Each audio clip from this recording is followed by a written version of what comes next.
Esperen que voy a chequear el horario porque después con el recreo ustedes me matan y yo me suelo pasar, así que nada, vamos ahí a chequear que son ahí está. Bueno, nada, nuevamente bienvenidos. Para mí, nada, es un placer, es una pasión que tengo poder enseñar respecto a las patologías o a la especialidad dentro de la nutrición que me dedico. Así que nada, la verdad es que gracias a ustedes por darme la posibilidad, porque si no fuese por ustedes yo no podría hacerlo y es algo que a mí me da mucho bienestar realmente. Así que nada, les quiero agradecer de corazón. Bien, en esta clase, bueno, como dijimos, vamos a ver lo que es el seguimiento desde el lado de la adherencia a la alimentación sin gluten y como siempre hacemos una breve introducción, ¿sí? Cuando hablamos de enfermedad celíaca, tenemos que acordarnos, ¿sí? Y a mí me gusta tener la definición de fondo, pero cada vez ir hablándola más, porque quizás la primer clase la leíamos y teníamos como a desgranarla, ¿sí? Ver qué parte es cada parte y hoy la podemos tener de fondo y hablarla muchísimo más, saber que es una enfermedad, ¿sí? Que afecta de forma sistémica al organismo, que tiene una parte genética, que tiene un antígeno, que ese antígeno es alimentario, que es el gluten, eh, y que en algún momento de la vida, por una alteración de la microbiota intestinal, se desencadena la respuesta inmunológica con posterior liberación de anticuerpos, que son sustancias inflamatorias que viajan por sangre, por eso llamamos que es sistémico, y también que van hacia la mucosa del intestino, ¿sí? Generando la enteropatía, ¿sí? La lesión en el intestino, la atrofia de las vellosidades, y también al ir a diferentes órganos genera alteraciones clínicas que pueden ser intestinales, las que están relacionadas con la lesión en el intestino, o extraintestinales, las que están relacionadas con otros órganos. Eh, por lo cual, sí, sabemos que si tenemos el antígeno, y es un antígeno alimentario, el tratamiento obviamente en la actualidad es únicamente alimentario, y acá vuelvo a insistir en nuestro código alimentario argentino, porque todo el tiempo vamos a recibir consultas, ¿sí? Sobre dudas que se leen que no tienen que ver con nuestro código alimentario. Y nuestro código alimentario lo que dice es que el gluten se considera procedente en Argentina del trigo, avena, cebada y centeno, ¿sí? Entonces, en Argentina, por más de que tengamos avena rotulada sin gluten, porque tiene menos de 10 partes por millón, ¿sí? Que en realidad no es una avena que vino y pasó por ANMAT y fue analizada y aprobada, sino que es un alimento que vino o por una persona que viajó o por alguien que está trayendo a la Argentina esta avena, que en realidad tiene la posibilidad a través del código alimentario de ingresar al país porque es avena. El tema es que no es apta para el consumo del celíaco, ¿sí? O sea, el ANMAT no va a decir yo no dejo entrar avena, ¿sí? Yo no dejo entrar avena sin gluten, ¿sí? Entonces, cualquier productor, ¿sí? De afuera, porque acá todavía todos los molinos están contaminados, puede decir, bueno, yo no le pongo avena sin gluten, ¿sí? Pero en alguna parte del paquete va a decir menos de 10 partes por millón. Y esa avena tiene derecho a entrar al país. El tema es que después la gente que la comercializa no la tiene que comercializar como avena sin gluten, ¿sí? Porque la verdad es que somos un 1% de personas que sabemos por qué no podemos consumir avena en Argentina y un 99% que no lo sabe. Entonces no alcanzamos a explicarle esto a todo el mundo.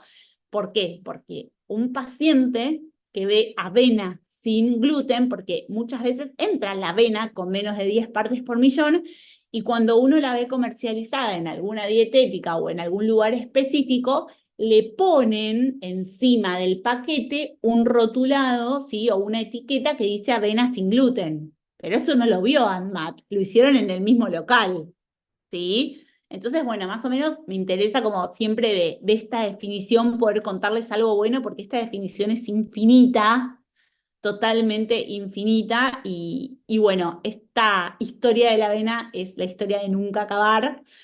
Eh, Así que nada, ustedes pueden ir a dietéticas y pueden ver que los paquetes tienen por encima una etiqueta, presten atención a eso, ¿sí? Que dice avena sin gluten, ¿sí? Pero en realidad legalmente entró al país como avena y acá la rotularon sin gluten.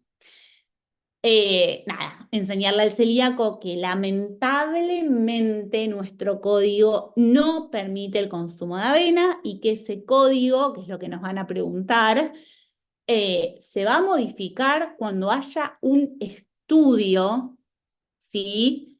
Que nos diga y nos asegure que esa avena no es riesgosa para el celíaco. Ustedes saben que el único estudio que tenemos es ese estudio donde se les dio 50 gramos por día de avena a un grupo de celíacos durante 3 meses y que el 95% no tuvo atrofia vellositaria y un 5% sí tuvo atrofia vellositaria, y que es donde se divide el códex a nivel no internacional, sino de países que no tienen código alimentario propio, y el código alimentario de Argentina, ¿sí? Donde el códex dice, me quedo con el 95% de los celíacos que no tienen lesión intestinal, ¿sí? Y nuestro código dice, yo no sé quién está enfrente, quién de ustedes, si fuesen celíacos, es el 95 o el 5%. Yo no sé qué pasa, ¿sí? Si esto perdura en el tiempo, porque está estudiado durante 3 meses nada más, y sabemos que algo muy importante en el celíaco es el efecto acumulativo, que no fue tenido en cuenta en este estudio. Y otra de las cosas, sí, es eh, más allá de esto, sí, que yo no sé qué le pasa a un celíaco que tiene mayor predisposición a la complicación, que es algo que vamos a ver la clase que viene, que es el linfoma, la yejunuleitis, el adenocarcinoma, ¿sí? Y yo no sé, de todos nosotros que somos celíacos, supuestamente, quién tiene más predisposición. Por eso es que Argentina dice, me quedo en este lugar. Personalmente creo que estamos en una era donde no podemos quedarnos con un estudio tan viejo, ¿sí? Yo obviamente voy a hacer lo que dice el Código Alimentario Argentino, pero creo que no nos podemos quejar si no hacemos absolutamente nada. Entonces creo que sería muy correcto, y creo que estamos en una instancia donde ya lo deberíamos hacer, o unirnos con otros grupos internacionales, como hacemos muchas investigaciones, para saber qué es lo que pasa, ¿sí? Actualmente, y hacer un estudio que quizás tenga un tiempo más prolongado, que tenga un N más grande, ¿sí? Quizás algo multicéntrico, ¿no? Que se pueda hacer acá en Argentina, en Canadá, en España. Menciono estos países porque somos con los países que nosotros trabajamos. Después, obviamente, bueno, las partes por millón, que no tienen tanta implicancia, ¿sí? En Argentina, porque tenemos productos de elevadísima calidad nutricional y palatabilidad también, ¿sí? Justo el otro día estuve hablando mucho con Inés Pinto Sánchez de Canadá, y nosotros antes de la clase de Juanpi tuvimos la clase de salud nutricional, y Inés me contaba, estábamos charlando de lo avanzados que estamos en Argentina, porque ellos no tienen harinas de elevada calidad nutricional certificadas, no utilizan la goma sántica y el psyllium. ¿Pero por qué? Porque en realidad ellos se basan en productos industrializados. Y esos productos industrializados son productos ultraprocesados, ¿sí? Que están hechos a partir de harinas refinadas, que no están enriquecidas por ley y menos fortificadas, ¿sí?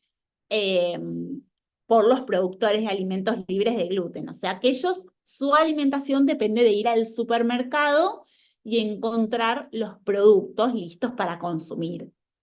Entonces acá también me parece súper importante ellos necesitan, ¿sí? Las 20 partes por millón para mejorar la baratabilidad del producto, cosa que nosotros no, ¿sí? Y no tienen una educación alimentaria que les permita generar productos de elevada calidad nutricional. Por lo cual en Argentina, respecto a Canadá y a muchos países del mundo, estamos a pasos agigantados de avanzados, así que tenemos que aprovecharlo. Y después, el otro tema que también deriva del códex, y es algo que no prefiero nombrarlo siempre, la avena, las partes por millón y el almidón de trigo. Ahí sí creo que habría que considerar el ingreso de almidón de trigo certificado, sí, porque podría ayudar, pero ¿qué es lo que pasa? Nuestro código, no lo tengo, no lo puse acá, pero cuando la definición de alimento libre de gluten me dice que tiene que ser aquel que tenga menos de 10 partes por millón, también me está diciendo, ¿sí?, que yo no puedo considerar un alimento libre de gluten que venga del trigo, avena, cebada y centeno, por lo cual me prohíbe el ingreso de almidón de trigo, ¿sí? Entonces, yo quizás serían dos cosas que, a ver, lo de la avena es más complejo porque lo tengo que poner en investigación. Lo del almidón de trigo no hay riesgo porque mientras no esté contaminado es otra fracción que se saca de forma mecánica, pero hay que modificar el código alimentario. Así que nada, me gusta como exponer estas tres diferencias que tenemos con el códex, porque cada una tiene una explicación y un porqué, y uno puede explicarle al paciente el porqué de cada cosa y no meter en la bolsa del código argentino, el códex alimentario a nivel de países que no tienen código propio. También saber que muchas veces nos quejamos de nuestras 10 partes por millón, pero esas 10 partes por millón nos dan muchísima seguridad, y que hay países que tienen códigos alimentarios que permiten 3 partes por millón, que ahí ya no tenemos un sustento, a ver, ¿cómo les puedo decir? Un sustento científico, porque nosotros nos basamos en 10 partes por millón por el estudio que nos dice que con 10 partes por millón no pasó absolutamente nada y con 50 partes por millón hubo lesión intestinal, ¿sí? Entonces también fijarnos en eso. Pero bueno, vamos a seguir adelante. Ustedes saben que cualquier duda van interrumpiéndome o van preguntando en el chat. Bueno, sabemos, sí, que la alimentación sin gluten tiene 2 etapas. En la etapa 2, que es la que estamos actualmente ahora, uno de los desafíos más importantes es el seguimiento a través de la adherencia a la alimentación sin gluten, el cumplimiento de la alimentación sin gluten, luego del año de aprendizaje de la alimentación sin gluten. Yo no voy a evaluar adherencia o cumplimiento este año, ¿sí?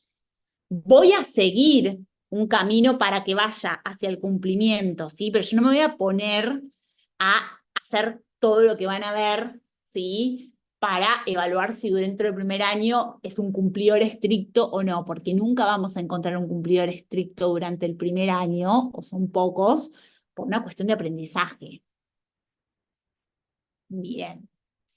Bueno, como vimos, sí, algo muy importante en la clase 3 es la salud nutricional, que es algo que hace 10 años no se tenía en cuenta en el celíaco, y creo que el celíaco no escapa de la población no celíaca.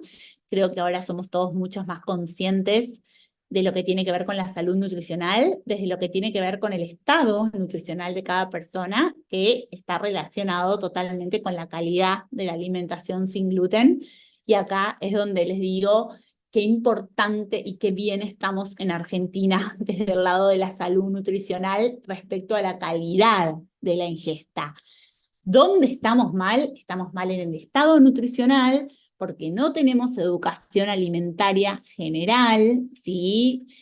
Y tenemos una calidad inadecuada por mala selección, ¿sí? No tenemos una calidad inadecuada por mala absorción o por falta de productos, como les contaba recién en Canadá. Acá, la inadecuada selección alimentaria, el inadecuado perfil alimentario tiene que ver con la selección.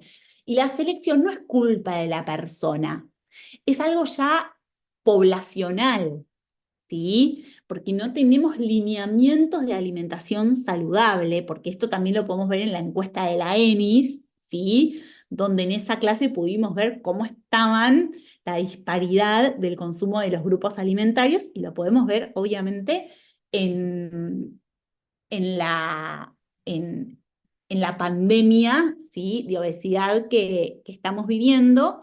Y acá me parece algo súper importante. Justo yo empecé un curso de obesidad corto, porque obviamente no puedo hacer algo que me demande mucho más tiempo, porque tengo mis cursos específicos bueno, de mi especialidad gastrointestinal, pero me pareció importante poder, si yo estoy hablando hoy de salud nutricional, estar formada, ¿no? Y empecé un curso de obesidad y la verdad es que creo que ya la obesidad es algo transversal a todas las patologías que nos podemos dedicar, por lo cual creo que todos tendríamos que tener una mínima formación o información sobre cómo manejar, ¿sí?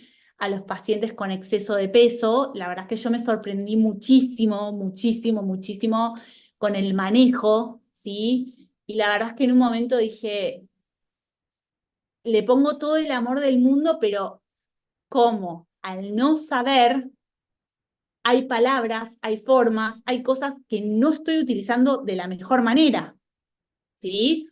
Entonces, nada, esto, me parece que hoy ya lo que es obesidad, que es una enfermedad crónica, por más de que nos dediquemos a otras, por ejemplo, yo en patologías gastrointestinales tengo que estar formada en obesidad y más después de haberles contado cómo tenemos, ¿sí? El estado nutricional de los celíacos. Bueno, para meternos más en la clase de hoy, vamos a hablar de cumplimiento de la alimentación sin gluten, ¿sí? Los métodos disponibles para la medición, o sea, cómo sabemos si el paciente cumple o no cumple. Hay muchos métodos, cuál elegimos, cuál es el test de referencia, ¿hay gol estándar o no hay gol estándar?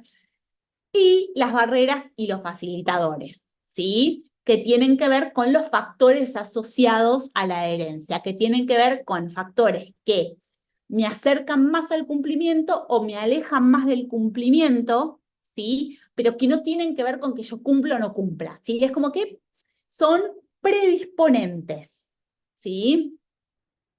Bien. La adherencia al tratamiento de la alimentación sin gluten, bueno, tenemos varios tópicos, ¿sí? ¿Qué es la adherencia? Primero, ¿cuáles son los métodos a lo largo del tiempo que se fueron desarrollando en la enfermedad celíaca para la medición de la adherencia? ¿Cuáles son los factores que me pueden ayudar a tener mejor adherencia o perjudicar?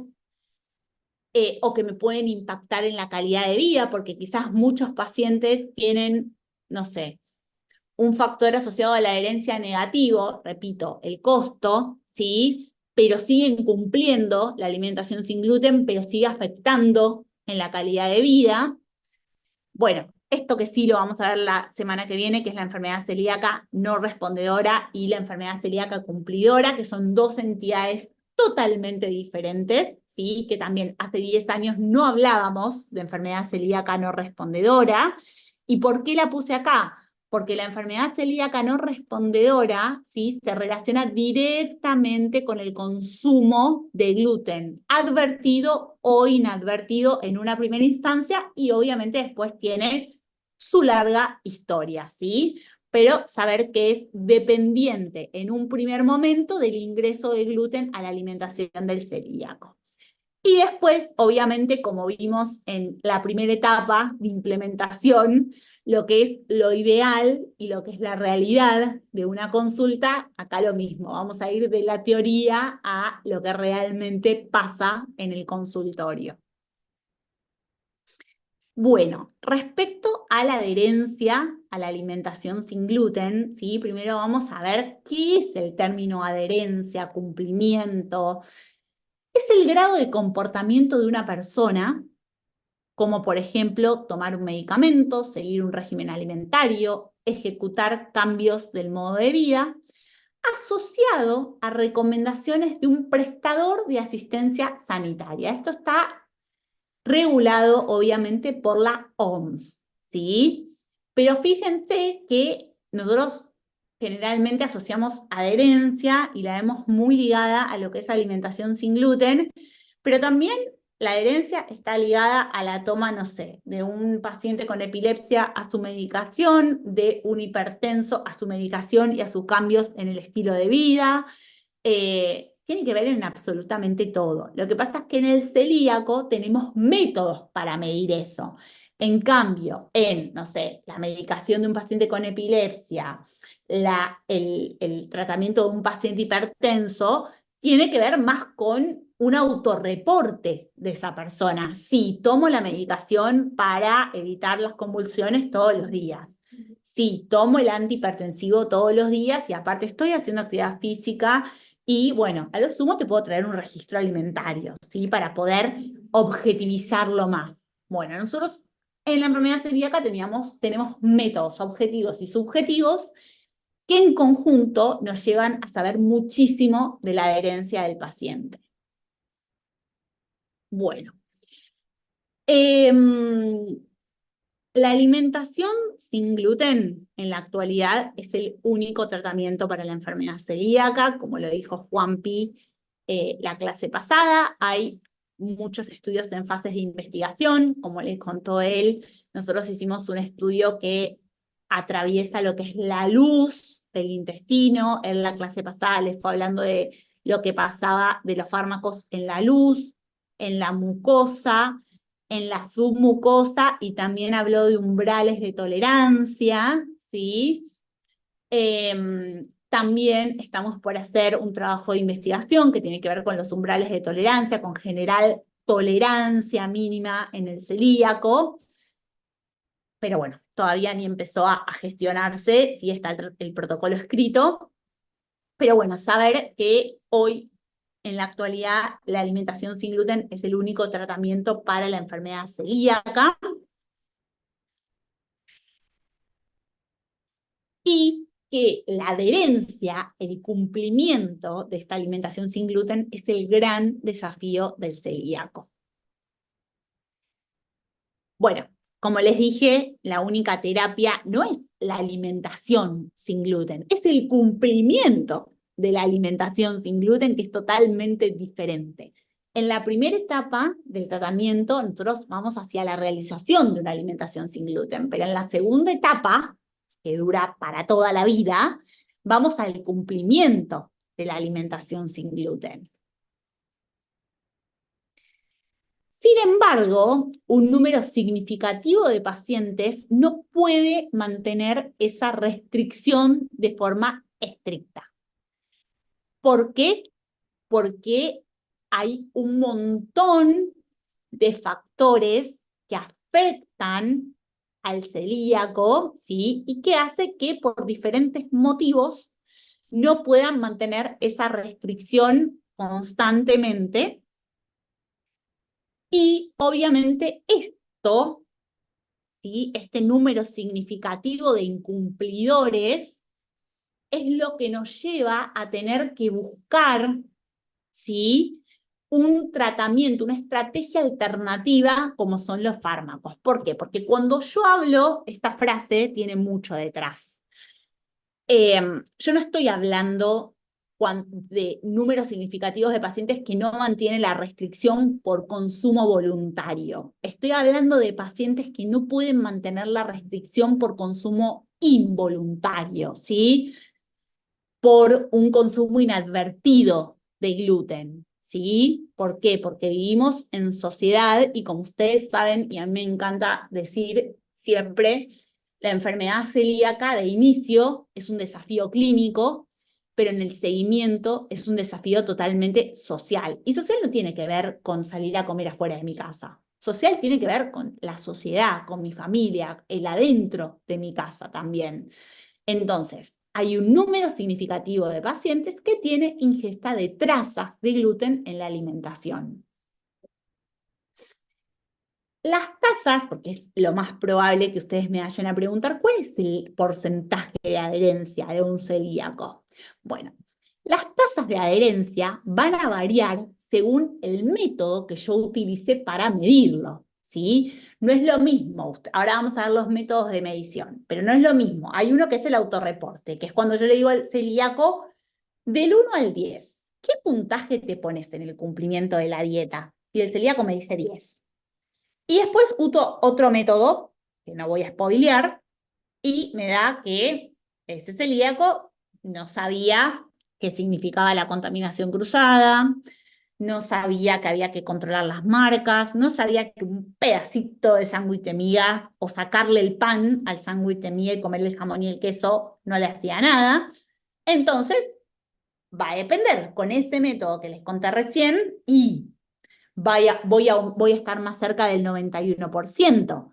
Y con el autorreporte voy a estar más cerca del 42%. Entonces, yo lo que sé es que la mitad de los celíacos no es que no quiere, no puede cumplir con la alimentación sin gluten. De forma involuntaria les estoy hablando, no de forma voluntaria. Y que tiene que ver con la educación y con el asesoramiento nutricional. Pero dentro del 42 al 91% la variabilidad se da según el método que yo utilice, que ahora vamos a ir viendo los métodos y se van a ir dando cuenta por qué. Van a ver que todavía no hay un gol estándar, ¿sí? No hay una guía de seguimiento, que están las guías de seguimiento que les contó Juanpi la clase pasada, ¿sí? Pero esa guía de seguimiento no dice, a ver, el método para medir la adherencia de la alimentación sin gluten es esta, como si tenemos al diagnóstico. El método para el diagnóstico es la biopsia. Bueno, en el seguimiento no la tenemos. Tenemos test de referencia, ¿sí? O sea, que es lo que más se acerca al gol estándar, pero que tiene limitaciones, que ahora lo vamos a ver.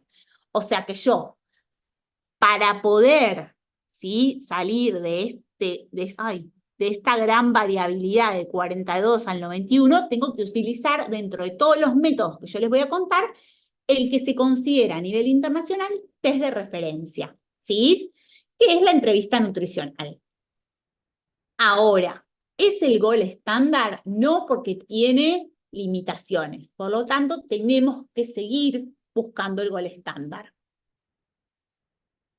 Bien, métodos de medición para la adherencia. El autorreporte, la serología, los anticuerpos específicos, la entrevista por un nutricionista experto, cuestionarios estandarizados, mediciones fecales y urinarias, que estuvieron hablando ya un poquito con Juanpi la clase pasada, y la biopsia intestinal. Estos son los métodos que hoy en día están disponibles, ¿sí?, para poder medir la adherencia al celíaco, ¿sí?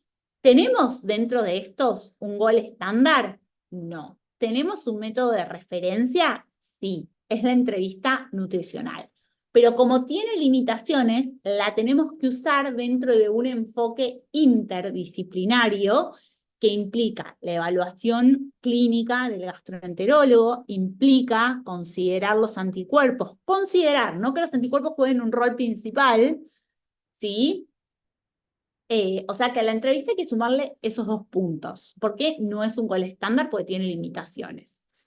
Las mediciones en orina y materia fecal son mediciones objetivas, pero también tienen sus limitaciones, por lo tanto no es el gol estándar.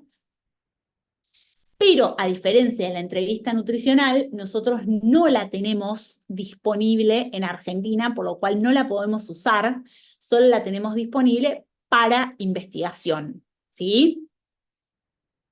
Bien. Perfecto. Bueno, díganme si quieren que hagamos los 10 minutos de corte ahora y después seguimos con todos los métodos, porque ahora lo que nos toca es ver todos los métodos, o quieren esperar y lo hacemos un cachito después. Me parece que quizás ahora, sí, ahora, perfecto, sí, me parece mejor así después seguimos de largo. Bueno, son y 23 y media, si les parece.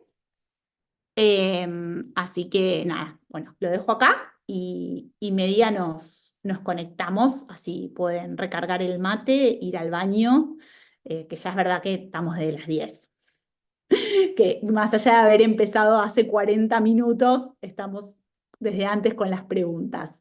Así que bueno, y media nos encontramos de nuevo por aquí.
Yo me tomo el mate rápido porque después cuando hablo no lo tomo.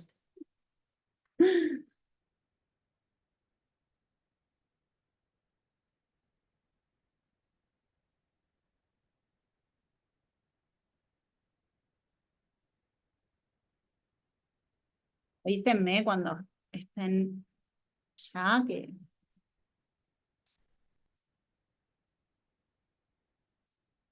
voy a ir compartiendo la pantalla.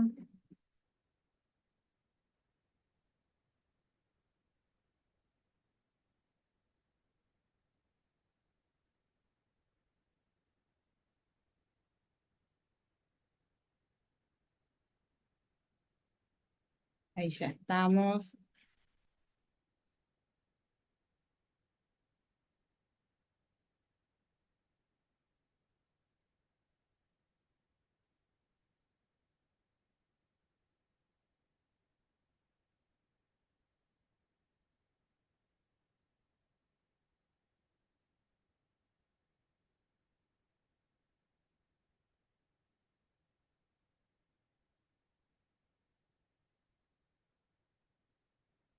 Bueno, ahí estamos. A ver, vamos a compartir aquí. Perfecto. Ahí estamos. Bueno, retomando después del recreo, vamos a evaluar, a ver los pros y los contras de cada método que a lo largo del desarrollo de la investigación de la enfermedad celíaca eh, fueron desarrollándose, ¿sí? Así que, nada, me parece súper interesante porque más allá de ver qué método sí, qué método no, podemos ir evaluando también un poco para qué sirven los otros métodos, porque no es que no sirven, tienen otras utilidades. Bueno, vamos a empezar con el autorreporte. La medición de la adherencia por autorreporte. ¿Qué es lo que pasa? Esto yo les voy a contar, ¿sí? Porque no puse acá la bibliografía, eh, pero este estudio lo hicimos con un grupo de estudio que formamos con nutricionistas que se dedican a enfermedad celíaca a través de la DIN.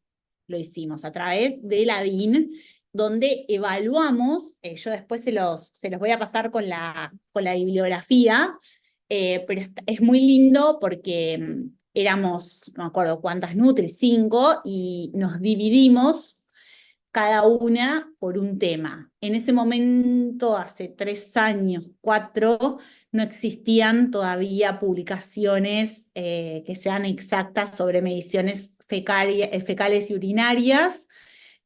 Así que un grupo estudió el autorreporte, un grupo estudió la serología, otro grupo la entrevista por nutricionista y otro grupo la biopsia intestinal.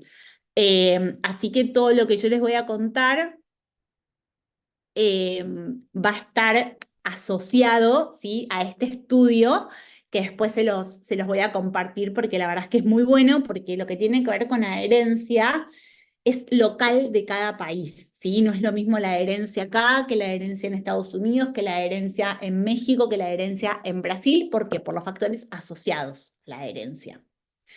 Bueno, a ver, ahí está. Medición por autorreporte.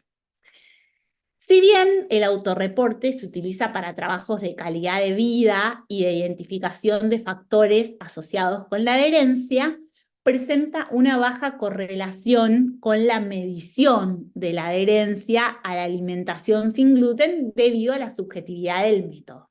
¿Qué significa esto? Como les conté antes, yo soy celíaca y ustedes me preguntan, Paz, del 1 al 10, ¿qué puntaje? Porque es por una escala de medición de autorreporte, ¿sí? Que está validada. Paz, del 1 al 10, ¿qué puntaje te pones en el cumplimiento de tu alimentación sin gluten? 10.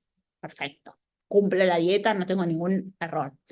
Después les puedo decir 8, porque a veces salgo a comer afuera y no pregunto por la contaminación cruzada por más de que coma carnes y ensalada. Bien. Lo que se ve ahí es que cuando Paz dice que tiene un 10 o Paz dice que tiene un 8, si lo comparo con el método de referencia, que es la entrevista nutricional, donde hay una persona experta, esa persona experta a la persona que se puso 8, 10 o se puso 5, le va a empezar a preguntar, ¿vos controlás las marcas permitidas? ¿Vos comprás algo suelto? ¿Comprás algo que no tenga el logo y que no esté inscrito en ANMAT? En tu casa, ¿cómo te organizás? Y así un montón de preguntas, ¿sí? Entonces, Paz, que se dio un 10, soy un 8, soy un 5, no tenía ni idea que tenía que controlar la contaminación cruzada fuera de la casa, no tenía ni idea que si iba a comer un guiso de lentejas a la mamá se tenía que fijar en las marcas y en la contaminación cruzada. No tenía idea que su hermana venía a su casa y se untaba un pan con su untable del mismo pote. Entonces, ese 10 de Paz no es un 10. ¿Qué pasa con los trabajos de calidad de vida e identificación de factores de riesgo asociados a la herencia? Que esos trabajos no están destinados a evaluar la herencia, que es el trabajo que hicimos, por ejemplo, de costo y de disponibilidad de alimentos libres de gluten. Nosotros lo que queríamos saber era si había disponibilidad y cuáles eran los costos de los alimentos sin gluten, y aparte le queríamos preguntar a los celíacos de esas localidades si ellos pensaban que había disponibilidad para ver si la realidad tenía relación con lo que sentía el celíaco, y también queríamos saber si esa baja disponibilidad o limitada disponibilidad y ese elevado costo, ellos lo percibían de la misma manera. O sea, nosotros queríamos ver que lo que nosotros veíamos en el mercado, cómo estaba visto por el celíaco. Ese es un estudio de factores de riesgo. Entonces, dentro de todas esas preguntas, le preguntamos al celíaco, ¿haces la alimentación sin gluten? Sí, te dice. Perfecto. Del 1 al 10, ¿qué puntaje te pones en la alimentación sin gluten? 5, 8, 10. Y no se preguntaba por qué. Porque el objetivo del trabajo no era evaluar la adherencia, ¿sí? Era evaluar factores asociados a la adherencia como eran los costos, ¿sí? Entonces, esa pregunta de adherencia se hacía para tener un respaldo, pero nunca se analizó, ni se correlacionó, ¿sí?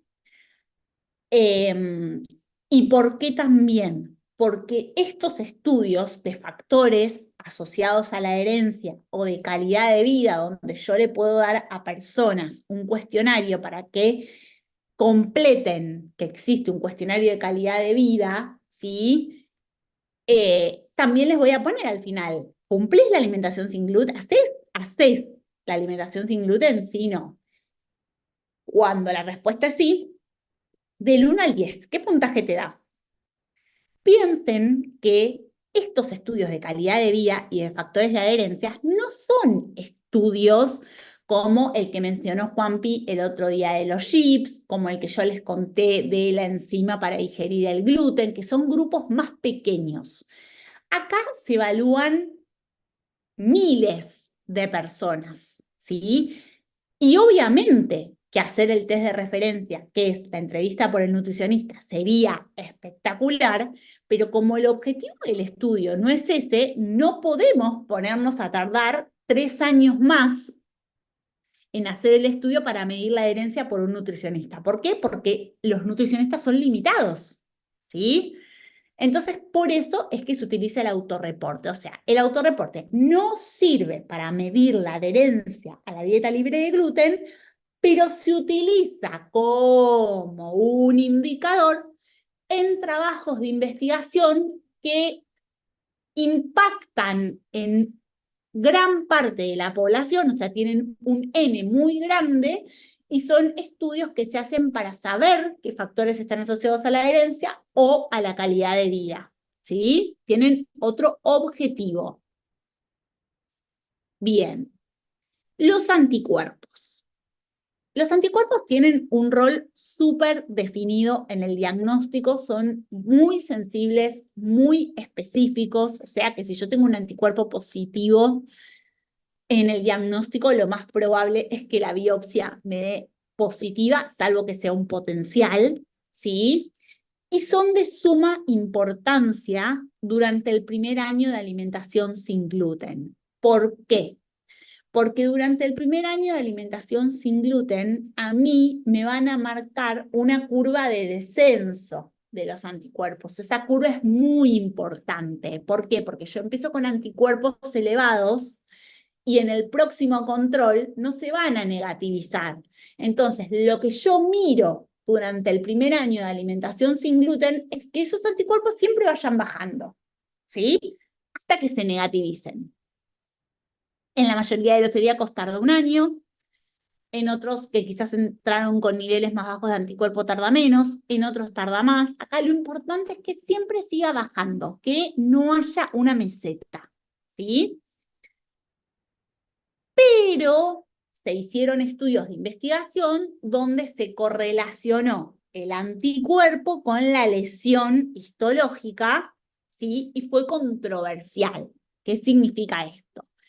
Que ante anticuerpos negativos había lesión histológica sostenida en el tiempo, ¿sí?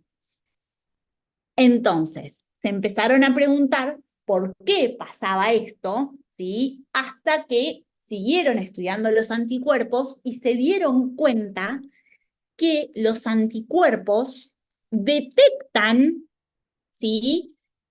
Consumo de gluten, pero no detectan consumo de trazas de gluten, ¿sí?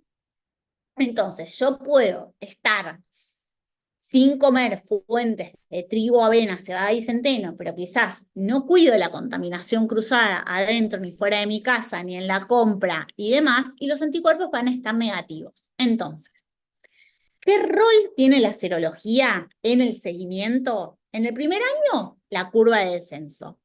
En el seguimiento, yo sé que si un anticuerpo viene positivo, hay consumo de gluten.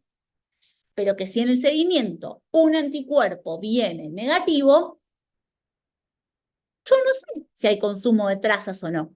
Por eso es que yo no puedo medir la adherencia con los anticuerpos.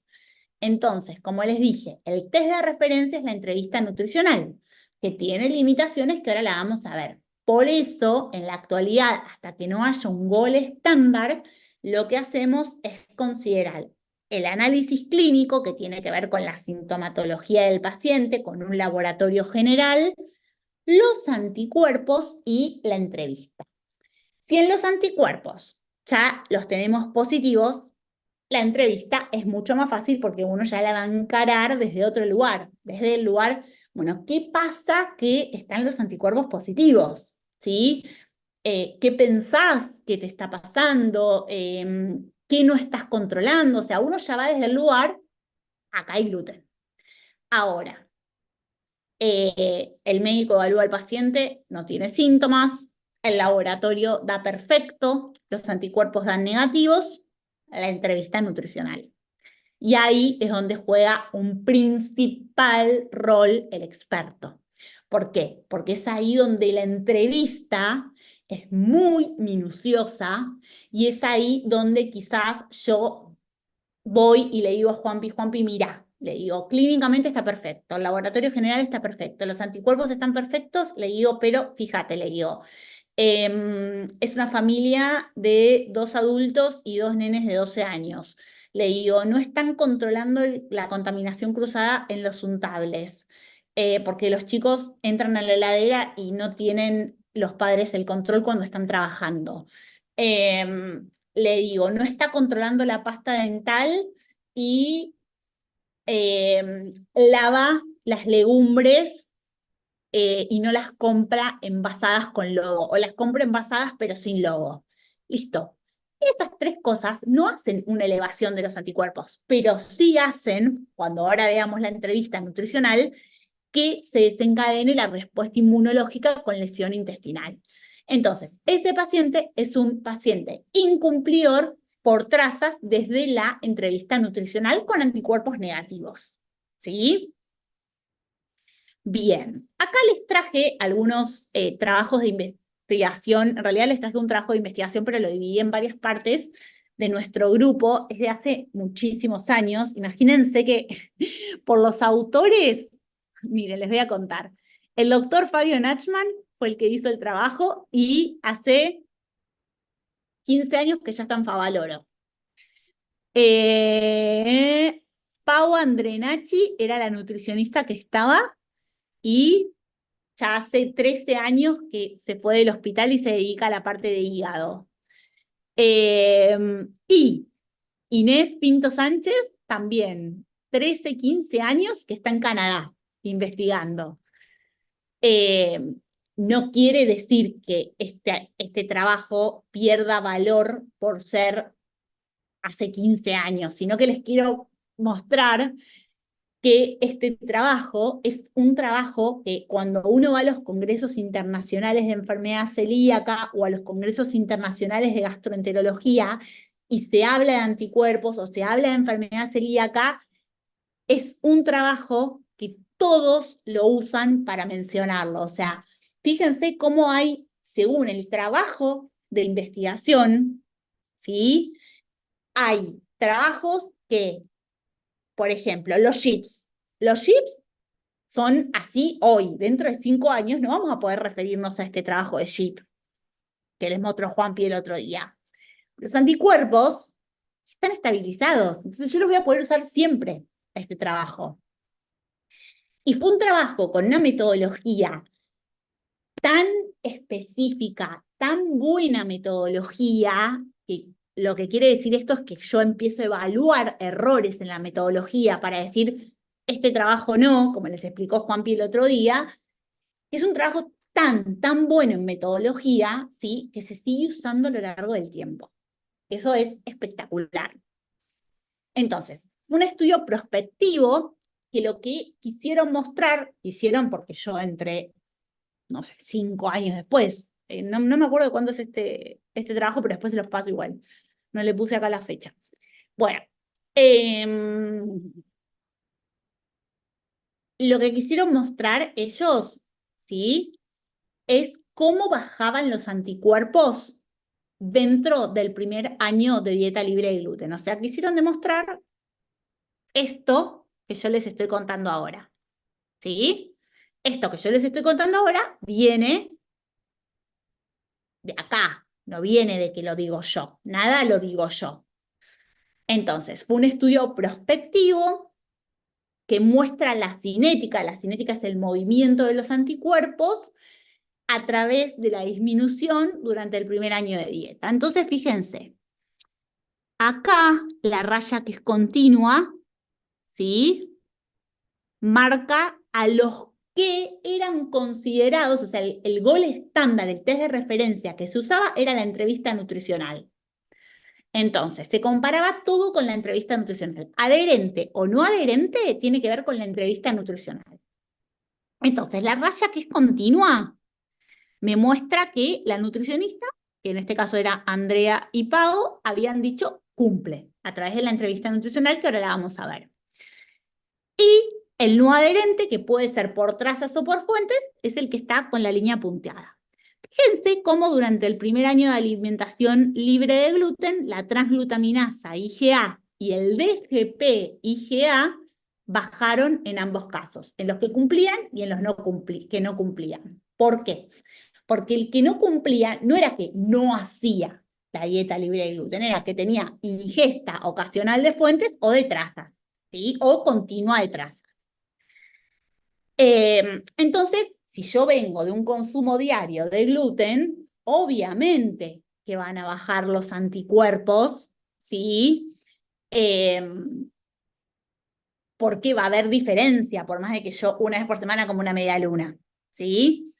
Entonces, fíjense cómo el adherente, ¿sí? Llega a niveles ¿sí? Casi normales, porque acá son las 20 partes por millón, no, en realidad acá son las 50, acá ya estaríamos dentro de los parámetros de la normalidad, ¿sí? Acá ya están negativos los anticuerpos, ¿sí? Como el adherente al año negativizó los anticuerpos. Y en los siguientes 4 años continuó bajando, quizás si tenemos un punto de corte de 20, estaba, no sé, en 22 o en 18. Y a los 4 años ya está en 5 o 4, ¿sí? Se aleja del punto de corte y nada más. Con el DGPA pasó lo mismo, ¿sí? ¿Qué diferencia hay entre el DGPA y la transglutaminasa y el DGPG? Para el diagnóstico son más sensibles y más específicos la transglutaminasa A y el DGPG. En el seguimiento es más sensible y más específico el DGPA por sobre todo.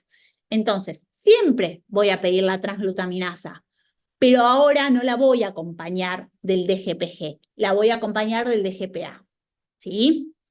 Ahora, fíjense los que no cumplían, ¿sí?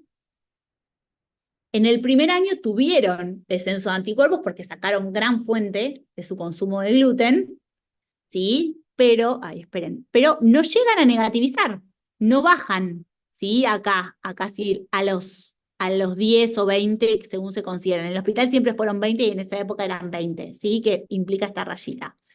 No, quedaron acá, entre 50 y 100. Y acá lo mismo, el DGPA, de hecho, está más cerca de los 100. Y esto justifica lo que yo les estoy diciendo. Es más sensible y es más específico el DGPA. Por eso detecta más, ¿sí? Por eso está más cerca del 100 que la transglutaminasa. Ahora, ¿qué pasó a los 4 años? Que es lo interesante. Los adherentes continuaron bajando, ¿sí? Y fíjense que acá el DGPA está más bajo que la transglutaminasa, o sea, es más sensible y más específico en los dos tipos, en el adherente y en el no adherente. Bueno, a los 4 años el adherente sigue bajando, queda estable, sabiendo que no detectan trazas, y solo estoy hablando de la cinética de los anticuerpos. Pero fíjense el no adherente. El no adherente empieza a elevar los anticuerpos. Y ahí lo interesante sería saber qué tipo de transgresiones hubo, ¿sí? Porque seguramente este porcentaje de elevación de anticuerpos es de pacientes con consumo de fuentes y no de trazas, ¿sí? Pero bueno, eso no lo pusieron en el estudio, o sea, desde lo nutricional podemos criticar algo. Quiero saber qué hicieron, qué hizo este grupo. Quiero saber qué hizo este grupo. Si hay trazas, si hay fuentes, cada cuánto, ¿sí? No lo sé. Y para mí, en lo nutricional, es un gran agujero en el trabajo de investigación, a lo cual puedo hacer una crítica desde ese lugar. Contame quiénes son estos pacientes. Si eran los que consumían fuentes, ¿sí? O sea, los no adherentes. Eran por fuentes, por trazas, pero por trazas, a ver, se dividen en dos grupos también. El que consume trazas sistemáticamente o el que consume trazas ocasionalmente, ¿sí? Entonces no es lo mismo. Pero bueno, no lo sabemos. Esperen que me fijo a ver si hay alguna pregunta, pero no creo. A ver, ¿por qué no me saltó? Bueno, bueno, ahora, esto obviamente, ¿sí? Esta elevación en los no adherentes me hace decir que un incremento en los niveles de anticuerpos es un buen indicador de consumo de gluten. Esto que les decía yo. Viene el paciente y me trae anticuerpos positivos, yo ya sé que está consumiendo. ¿Sí? Viene un paciente que me trae anticuerpos negativos, no sé. ¿Sí? O sea, viene un paciente acá con anticuerpos negativos y yo tengo que ver si es adherente o no adherente. Viene este paciente y yo ya sé que es no adherente. Y generalmente, ¿sí? Los anticuerpos positivos se dan, y esto no lo digo de un trabajo de investigación, lo digo por experiencia propia, el anticuerpo positivo está en el paciente que consume trazas sistemáticamente, involuntariamente, o consume fuentes, ¿sí? El que consume esto que yo les decía, no sé, lavé las lentejas, compartir un untable, no va a dar positivo, pero sí afecta al intestino y sí afecta a la respuesta inmunológica.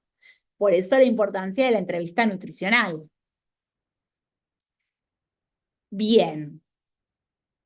Acá nos está diciendo que, sin embargo, hay una limitada sensibilidad para definir solo con anticuerpos la completa adherencia, ya que no detectan trazas. Entonces, lo que me está diciendo es que la línea continua, que son los adherentes, ¿sí?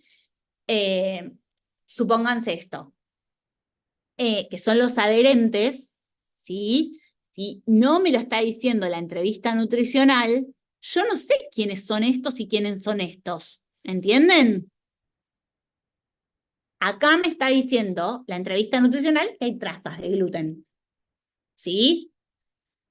Entonces, fíjense, pueden estar negativos, ¿sí? Como están acá, ¿sí? Negativos, pero me lo está diciendo la entrevista nutricional. La entrevista nutricional es la que me da estas dos líneas, ¿eh? No me las dan los anticuerpos, estas dos líneas.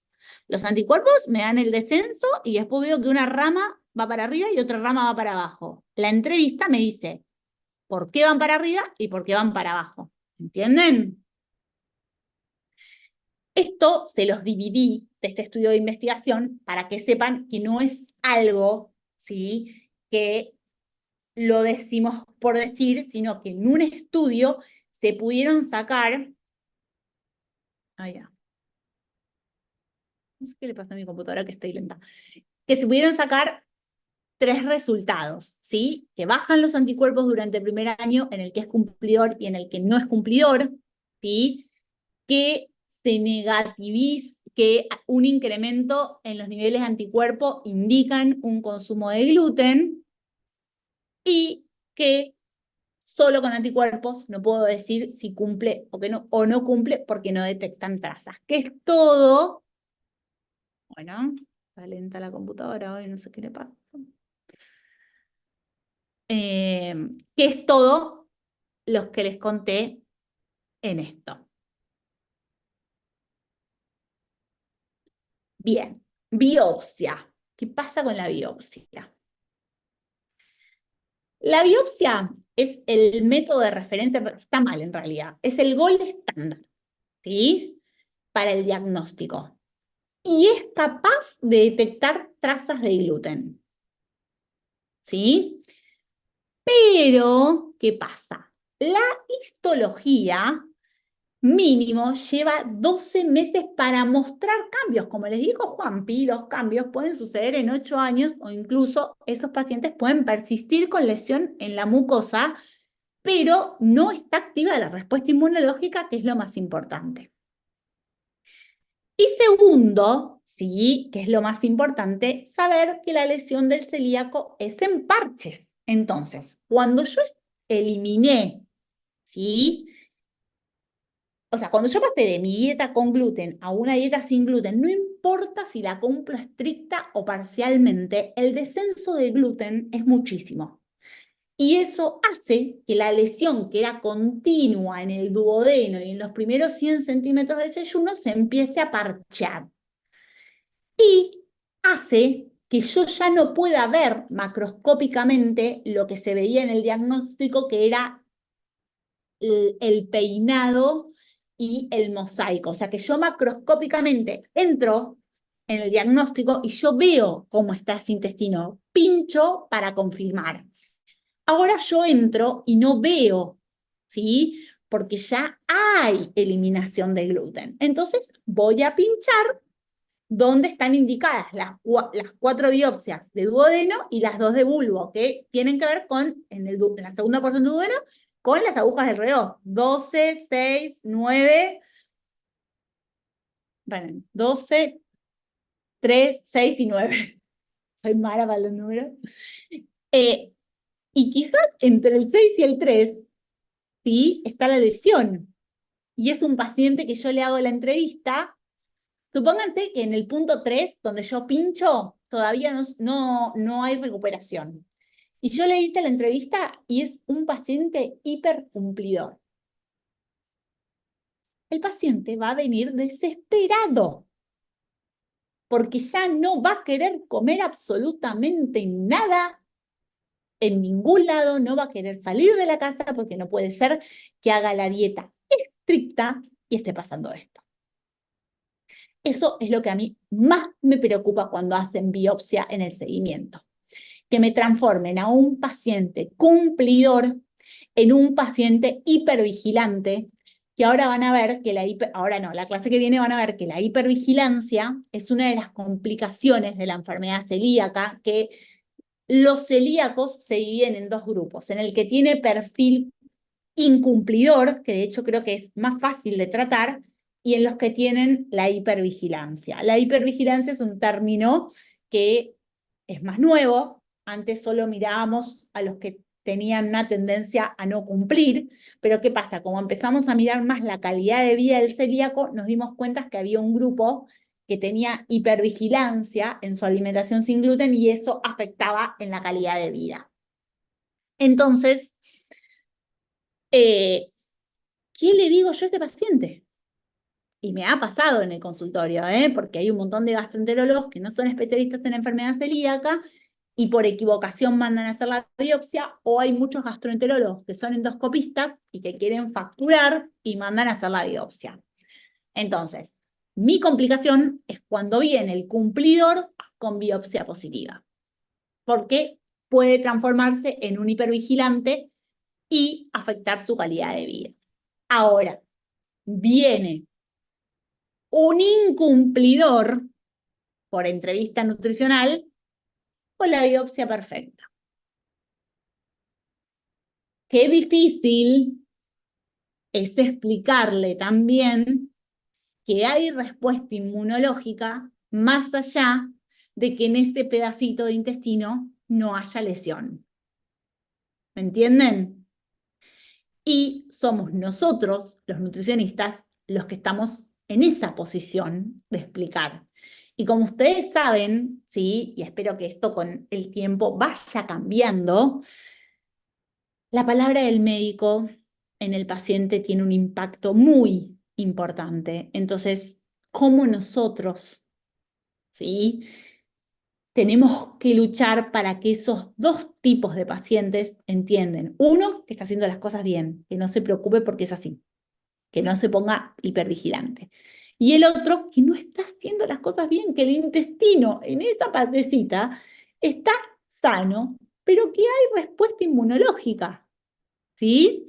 Entonces, por favor, biopsia no. ¿Pero por qué biopsia no? Porque es peligrosa para la salud mental del paciente, ¿sí? No importa si es un método invasivo porque es un método seguro, si es un método costoso porque los cubren las obras sociales para las personas que los tienen y si no los hospitales públicos.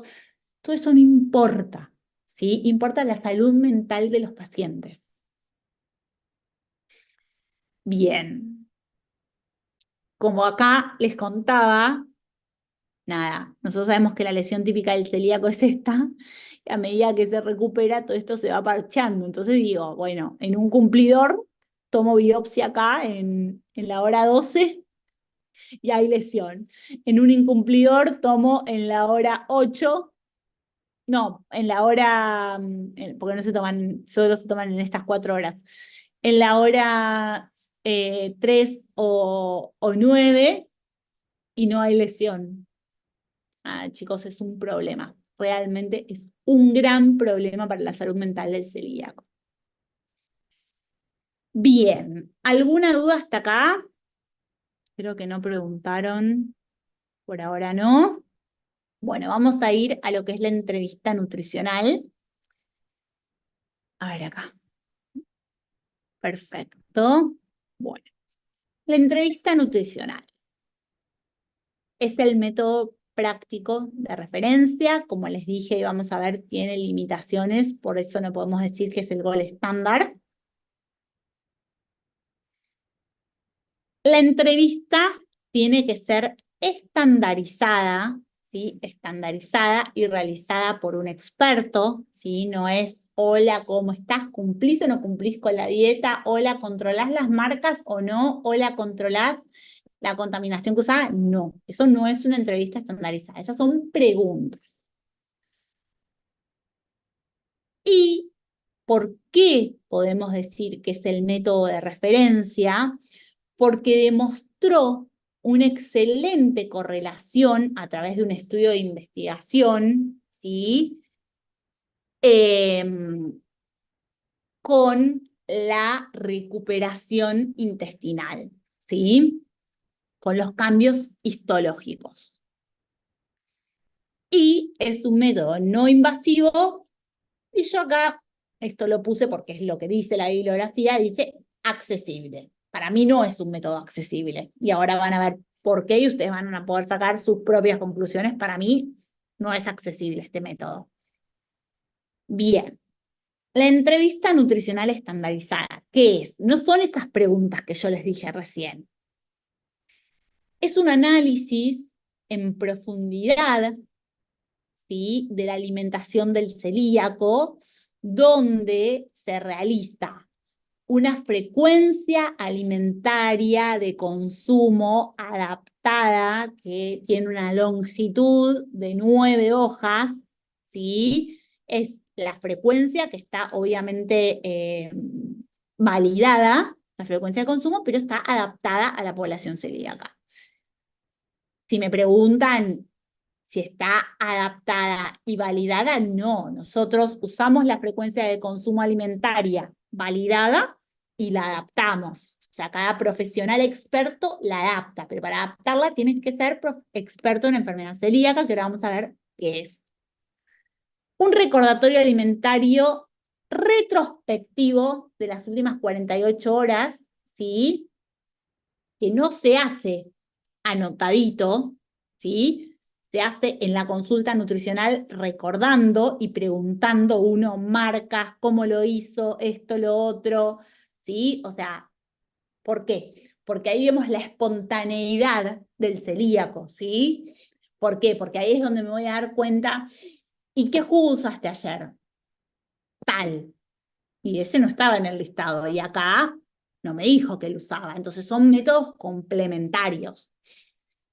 Y acá también tengo la posibilidad de ver si hay reuniones sociales, cómo se manejó en esa reunión social, qué marcas usó, cómo se manejó en la casa, porque me dice un guiso de lenteja. Listo. O sea, dice, ¿qué almorzaste? Guiso de lenteja. Listo, perfecto. Entonces, primero voy a ir por las marcas. Y después voy a ir desde la compra de todos los alimentos, ingredientes y demás, hasta que se lo sirvió en la mesa. De forma espontánea con el paciente, donde hay muchas menos chances de ocultar, como puede pasar en el registro prospectivo de 7 días, que igualmente lo hacemos, ¿sí? Porque, ¿qué pasa? Yo no recibo el registro alimentario y me lo guardo. O lo veo, se lo pido, obviamente, con marcas, pero sobre ese registro alimentario le empiezo a preguntar, ¿sí? No sé, veo una comida compleja, ¿sí? Como un guiso de lentejas, que lleva muchos ingredientes. Contame cómo lo hiciste. O veo los desayunos, no sé, pan con queso untable. ¿Qué es untable? ¿Cómo lo manejas en tu casa? ¿Sí? Entonces, fíjense por qué necesito complementar los 3 cuestionarios validados, pero el experto los adapta al celíaco.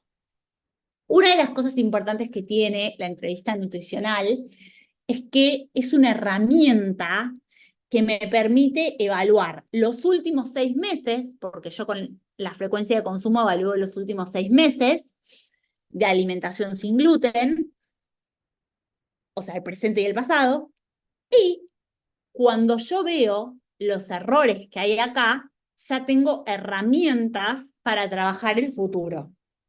La entrevista nutricional lo que tiene, que no va a tener ningún método a futuro, es saber dónde y cómo se equivocó el celíaco y darle la herramienta para que salga de ese lugar. ¿Sí? Pero no es solo esto lo que implica la entrevista nutricional estandarizada. Es la evaluación también detallada de la capacidad para identificar gluten oculto, o sea, ingredientes. El experto, ¿sí?, se hace un cuestionario sobre los ingredientes y aditivos críticos en los cuales el celíaco puede tener errores. A ver, no está validado el cuestionario. ¿Por qué? Porque lo hace cada experto. Está validado ser experto. Entonces, como está validado ser experto, no es necesario validar ese cuestionario, porque uno lo hace según su expertise y su experiencia. ¿Sí?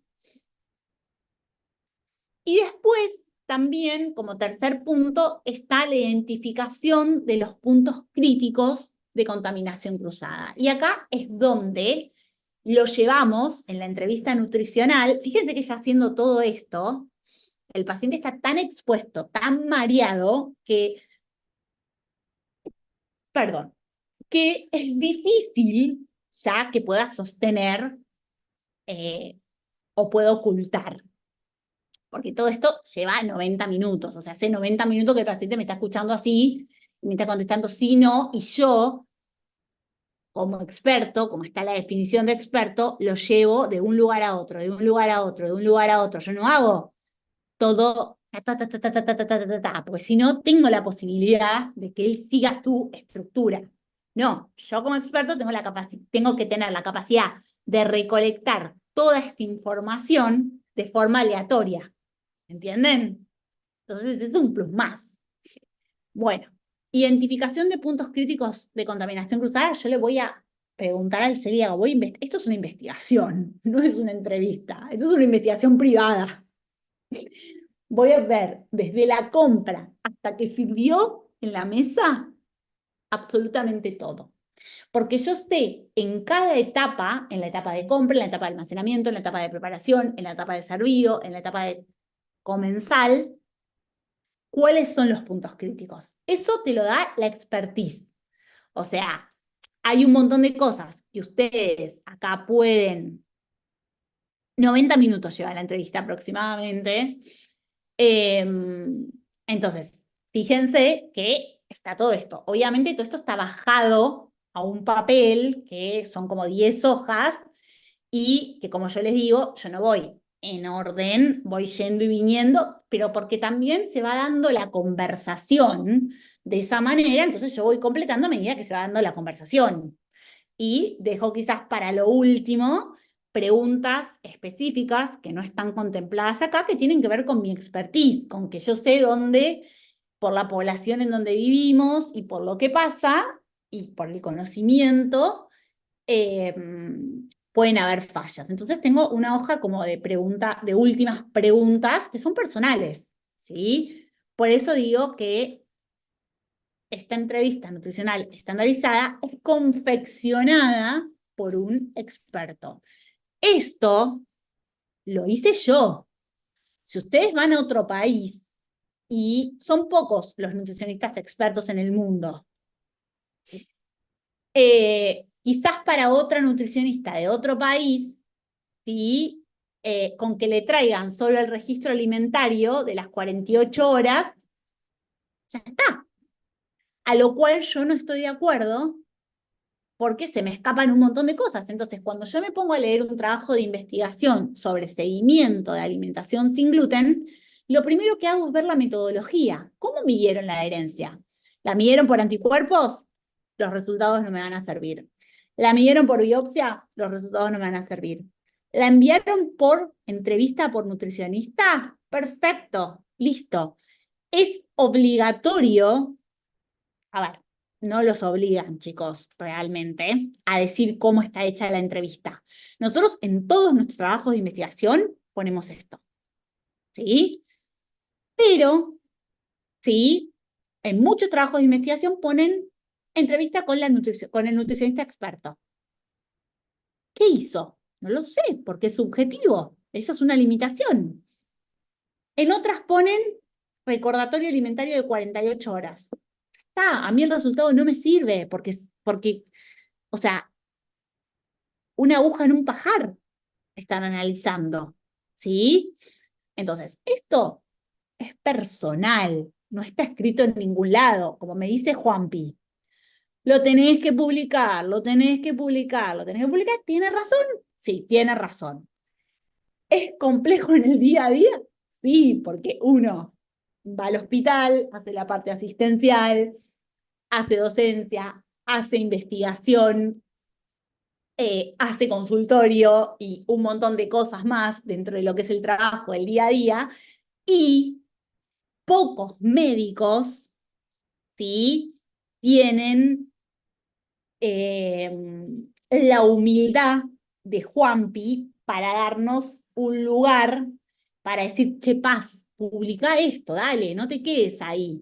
¿Por qué? Porque el médico lo que hace es, no el médico, los grupos de investigación, porque como les digo, son tan poquitos los nutricionistas expertos que ellos no los, o sea, yo estoy en todos los trabajos de investigación, pero son trabajos médicos con entrevista nutricional para ver si cumple o no cumple o diferentes cosas. Pero, ¿sí? Si ustedes van a ver trabajos publicados por nutricionistas, son muy pocos que tengan que ver con lo nutricional. ¿Por qué? Porque siempre nos llegan puestas las investigaciones médicas, ¿entienden? Y obviamente, chicos, la investigación en Argentina es algo que no es considerado un trabajo, entonces, no por el pago, ¿sí? Porque eso, la verdad que a mí me apasiona tanto la investigación que no me interesa que me paguen, pero yo no tengo tiempo para hacerlo, porque yo voy al hospital y yo no tengo una mañana 3 horas para dedicarme a hacer esto. Lo tengo que hacer un sábado y un domingo que a veces ni llego porque tengo pendientes de lo que realmente, o sea, es muy difícil investigar. El tiempo, ni siquiera la plata, el tiempo. Sí, lo voy a publicar, lo voy a publicar. Ya va a salir publicado. Vamos, ahí lo tengo a Juanpi, por suerte que va. Bueno, a mí la entrevista nutricional me da resultados, ¿sí? ¿Cuáles son? Si el paciente cumple o no cumple. No hay términos intermedios. Cumple o no cumple. Pero dentro del incumplimiento, a través de la entrevista, yo puedo decir si no cumple por trazas o por fuentes. Entonces, yo, cuando veo toda la información que tengo previa, al final, yo no le escribo al médico todo esto. Yo lo que hago es hacer mi cuestionario, lo guardo y en la evolución médica pongo entrevista nutricional estandarizada por experto y al lado pongo cumple dieta libre de gluten estricta, no cumple dieta libre de gluten por ingesta de fuentes, que es consumir trigo, avena, cebada, centeno en grano, en harina o en producto, que generalmente es voluntario, ¿sí? Salvo que, no sé, una vez le den un plato equivocado, pero es muy raro. Es muy raro que suceda eso, sucede mucho más el voluntario.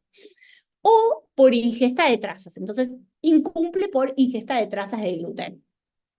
Y ahí yo, en mi cuestionario, voy a saber si es por contaminación cruzada, si es por incorrecto control de marcas permitidas, y voy a saber si esas trazas son 2 o 3, o si es un exceso de trazas que muchas veces puede llegar a superar umbrales de tolerancia y considerarse una fuente. Esto no está descrito, se los estoy contando desde mi experiencia, ¿sí? Entonces, yo lo que hago es poner incumple por trazas y entre paréntesis les aclaro, ¿sí? El nivel de trazas. A ver, se los aclaro con tipo 3 flechitas.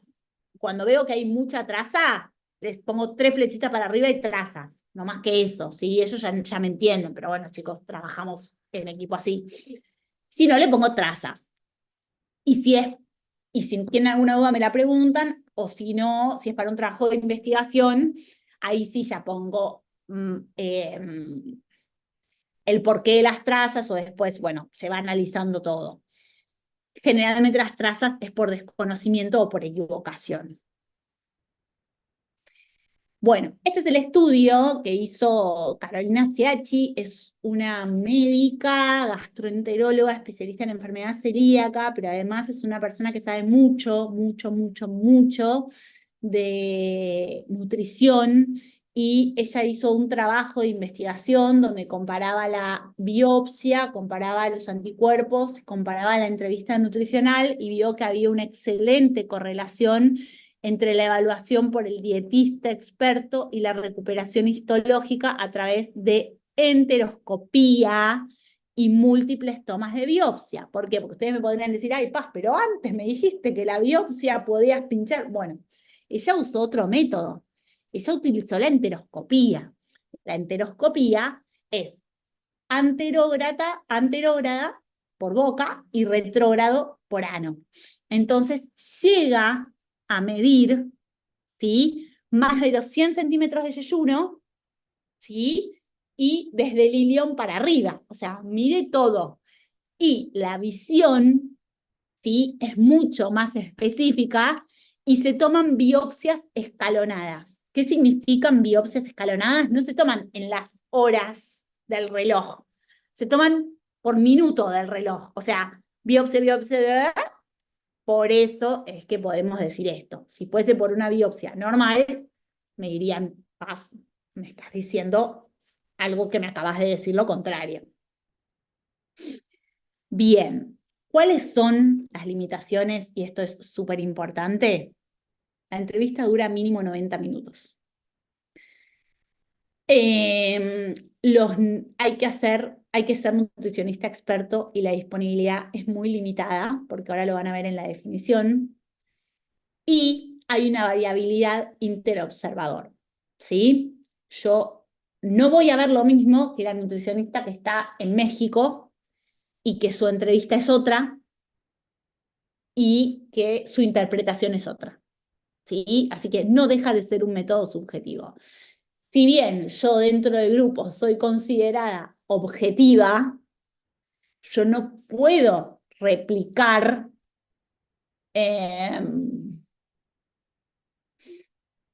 más allá de que yo publique esto, no todas las personas lo van a hacer de la misma manera. Entonces siempre va a ser subjetiva la entrevista nutricional. ¿Quién es un nutricionista experto? Aquel que tiene 10 años de experiencia de trabajo con pacientes celíacos o más de 5 años con más de 500 consultas. O sea, no es solo la antigüedad, es la cantidad de consultas, ¿sí? Es aproximadamente una persona que ve 4 o 5 celíacos por día, que conoce el proceso terapéutico y nutricional, ¿sí?, del tratamiento que es la alimentación sin gluten, que se desempeña en equipos interdisciplinarios, y esos equipos interdisciplinarios no los encontramos en cualquier lado, los encontramos en centros especializados de enfermedad celíaca. Y no es solo el gastroenterólogo, es el bioquímico que me va a hacer los anticuerpos, es el anatomopatólogo, ¿sí?, que forma a otros profesionales. Esta es una, a mí, por ejemplo, esta capacitación, cumplo con esto, más allá de quizás dar diplomaturas o que me llamen a dar charlas y demás. Este es un ejemplo. Y que está en el área de investigación de forma activa y persistente. O sea, participación en investigación. O sea, fíjense que podemos tener muchísimas ganas de serlo, pero si no nos aceptan en un centro de enfermedad celíaca, no lo podemos ser. ¿Y cuántos centros hay especializados? Muy pocos. ¿Entienden?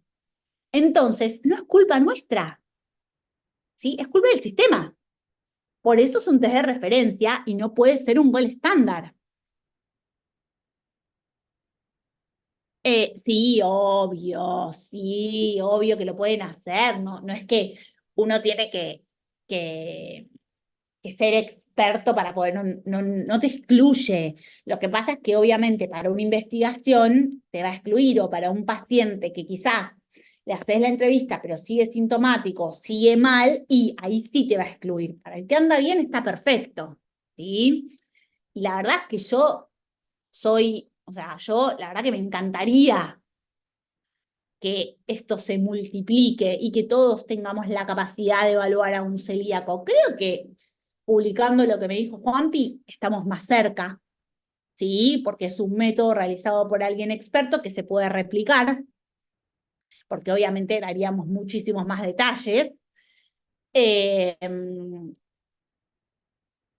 y en realidad ahí las preguntas claves yo me basaría en lo que les mostré recién. Después es lo que uno tiene, lo que uno conoce, ¿viste? Y lo que también te está presentando el paciente que tenés enfrente, ¿no? Las preguntas claves son muy variables, van surgiendo en el momento. Eh, pero bueno, creo que tenemos también un gran camino en este mundo del nutricionista experto para poder seguir avanzando y poder tener más oportunidades. Pero bueno, me interesa mucho que se queden con esto, ¿sí? Y que no se olviden. Oh, esto, chicos, la correlación. Oh, esta computadora, sé que la charla es muy clara. Que cuando dicen por qué la entrevista es el test de referencia, es porque se correlacionó con una enteroscopía y biopsias escalonadas, no con una endoscopía y 4 biopsias, ¿sí? Claro, sí, la charla es muy... Pero vamos a ver, está pasando sola la computadora, yo la estoy tocando. Ahí, ahí, ahí, ahí, ahí. Y ahora, por último, vamos a ir a los péptidos inmunogénicos de gliadina, de los cuales Juanpi les estuvo contando. A ver, ¿qué son los CHIPs? Son péptidos inmunogénicos de gliadina, ¿sí? Para empezar a pensar, leamos el título. Péptidos inmunogénicos, o sea, proteínas que generan respuesta inmunológica, pero que vienen de la gliadina. Y nosotros sabemos que las proteínas, ¿sí?, que generan la respuesta inmunológica son la gliadina y la glutenina. Primer limitante, ¿sí? Estoy evaluando solo una partecita. Después, los péptidos derivados del gluten son, o sea, a ver, sabemos que el gluten son péptidos que resisten a la digestión, ¿sí? Y que cuando yo tengo las uniones estrechas, en el celíaco o en el no celíaco, pasan directo y se eliminan por orina o por materia fecal. Entonces, si yo como gluten ahora y me voy a hacer los péptidos de aminados de gliadina en orina y en materia fecal, me van a dar positivos, a mí que no soy celíaca. Hay dos formas de hacerlo. Una es con la extracción de sangre. Y la otra es como si fuese con un EVA-test de orina y de materia fecal, ¿sí? Obviamente, el de sangre tiene mayor sensibilidad y especificidad que el POC, que es el test rápido. Y confirman la ingesta de gluten voluntario e involuntario. Pero yo no pondría acá gluten, como dice en el trabajo de investigación. Pues yo acá estoy repitiendo lo que dice el trabajo de investigación. Yo acá pondría gliadina, ¿sí? Y dentro de la gliadina, nosotros tenemos varias secuencias de aminoácidos tóxicos. Esto, lo único que detecta es el 33-mer. Entonces, los chips me detectan dentro de las secuencias de aminoácidos tóxicas para el celíaco una secuencia, ¿sí? Ojo con eso. No me están detectando el gluten, como se plantea con el nombre. ¿Cómo, por qué se utiliza, cómo se utiliza? Bueno, la realidad es que se utiliza únicamente en el área de investigación, se utiliza en orina y en materia fecal.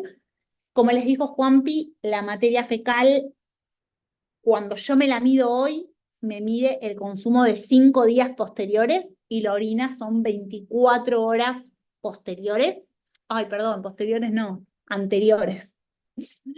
Eh, Eso hay que también tenerlo en cuenta, o sea que es un método del momento, ¿sí? Pero no me importa tanto que sea del momento, porque le puedo buscar una utilidad para usarlo en el momento. Me importa mucho más, ¿sí? Que entiendan que el gluten está compuesto por gliadina y glutenina, y que la gliadina y la glutenina tienen el 12 mer, el 33 mer, el 19 mer, y que acá solo estoy viendo el 33 mer.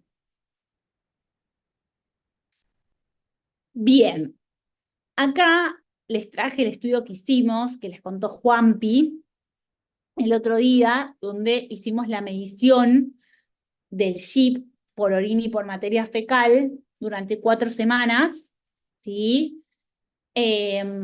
Lo que se medía era el viernes, el sábado y el domingo, ¿sí? De las 4 semanas, ¿sí? No, perdón, el viernes y el domingo, no, está bien así. El viernes medíamos la materia fecal, que me tira 5 días para atrás.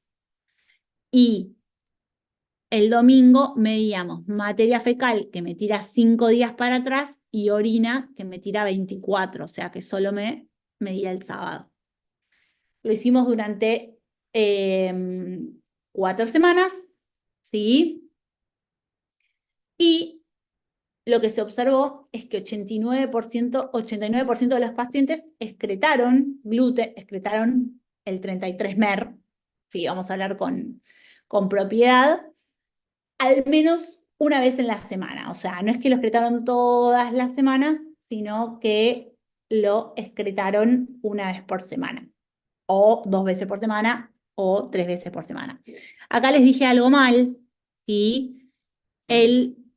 La materia fecal me mide 5 días para atrás, ¿sí? Si yo la mido el viernes, me va a decir jueves, miércoles, martes, lunes y domingo. Y acá, ¿sí? Es únicamente orina que me mide de 24 a 48 horas, o sea, me cubre el sábado, que no me lo está cubriendo la materia fecal. Por eso, eso es importante. Pero no importa, chicos, es parte de la metodología de un trabajo de investigación, no va a cambiar en nada. Lo que sabemos es que los celíacos, al menos una vez al mes, el 89% tenían consumo de 33 mer. Y fíjense esto, que es lo que Juanpi remarcaba el otro día, que este estudio tuvo mucha importancia en lo que es la sintomatología de los pacientes, porque los pacientes que tenían síntomas presentaron más transgresiones por SHIP que los asintomáticos, ¿sí? Entonces, ¿esto qué quiere decir? Que si como gluten, voy a tener una tendencia a tener sintomatología y a tener el 33 mer positivo que los asintomáticos.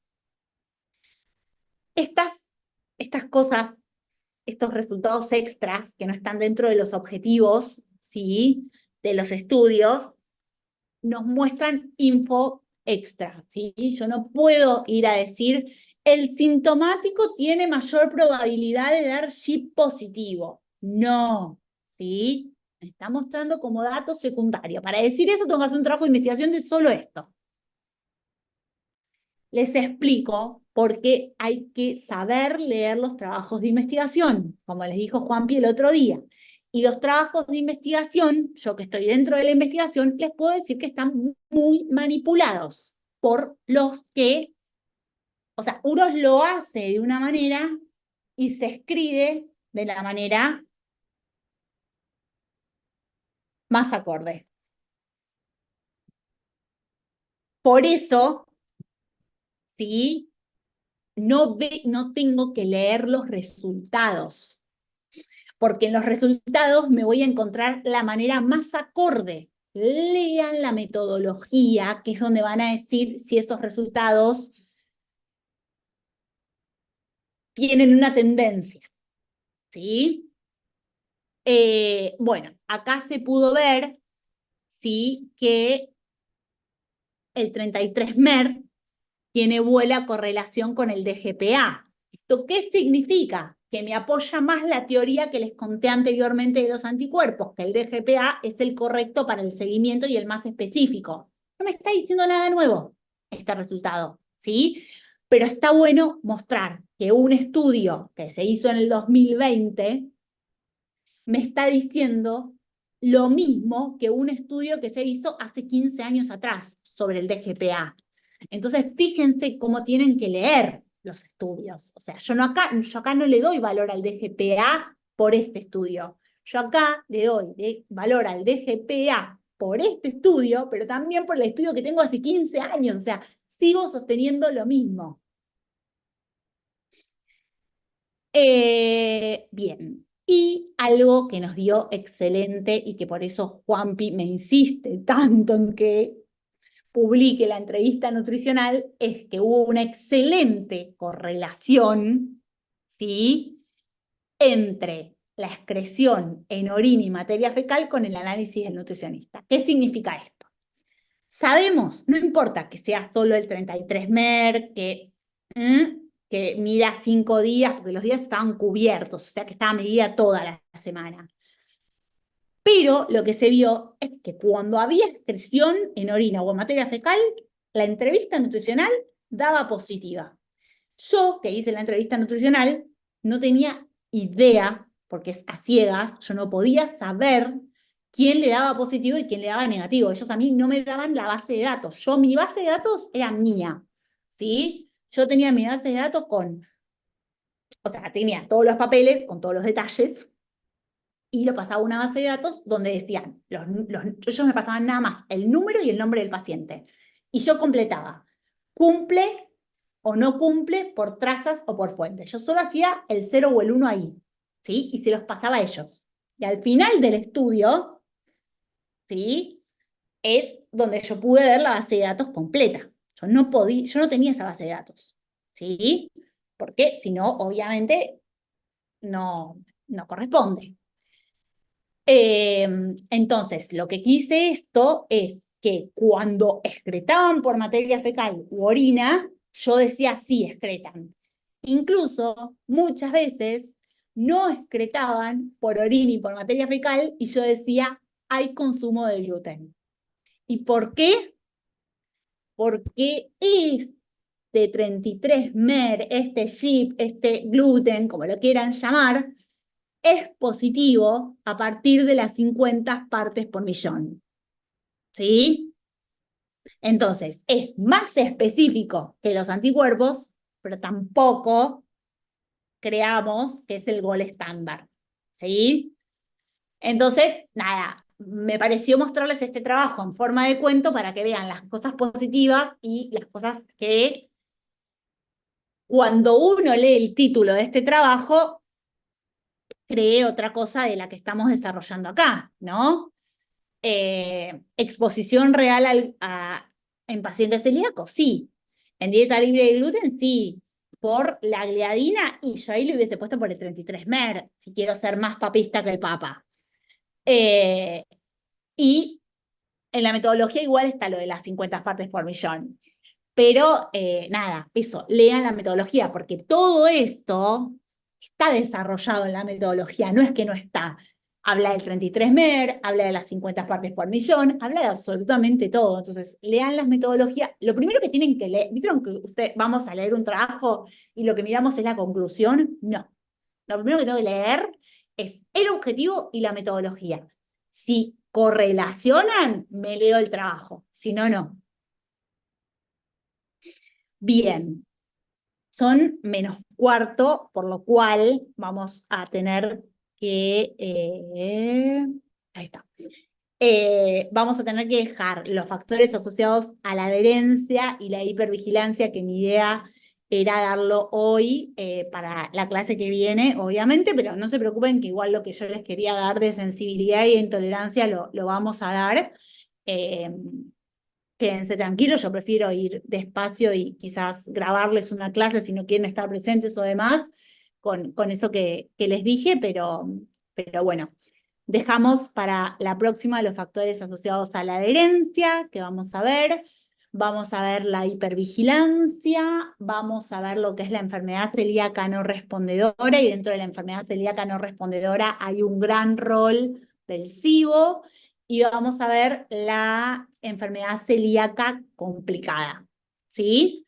Después vamos a ver el caso clínico de la otra clase de preguntas, y entre la clase del caso clínico y de las preguntas vamos a ver lo que les dije de intolerancia y de sensibilidad, como para que tengan el panorama, ¿sí?